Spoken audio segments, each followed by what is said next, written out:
Steve, thank you. We move on now to the investigation into that devastating plane crash in South Korea. American investigators are now on the scene.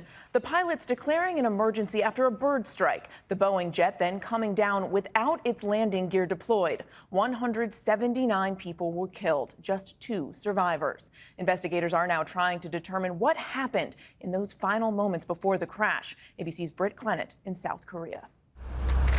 Tonight, a team from the NTSB joining South Korean investigators to try and figure out what led to one of the worst aviation disasters in history. The Jeju Airlines Boeing 737-800 coming from Bangkok cleared to land at South Korea's Muan Airport at 8:54 a.m. local time Sunday. At 8:57, the tower warns of birds in the area.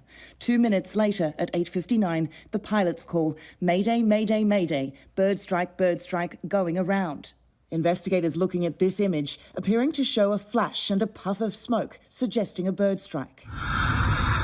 At 9:02, the plane makes contact with the runway with no landing gear down. 1 minute later, at 9:03, the plane crashing into that concrete structure.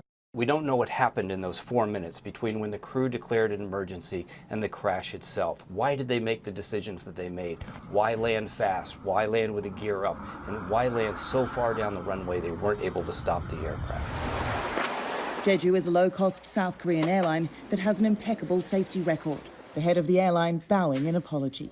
Anguished families flooding the airport. The youngest victim is just 3 years old.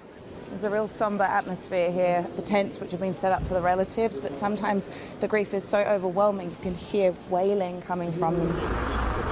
The only survivors, 2 flight attendants that were seated in the rear of the plane. A 33-year-old man telling doctors he doesn't remember being rescued. The other, a woman, reportedly in stable condition.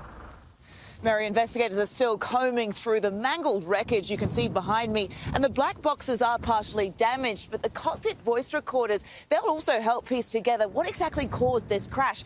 They'll also be looking at that concrete wall. Was it too close to the runway? Mary? Still so many questions to resolve, Britt. Thank you. Here at home.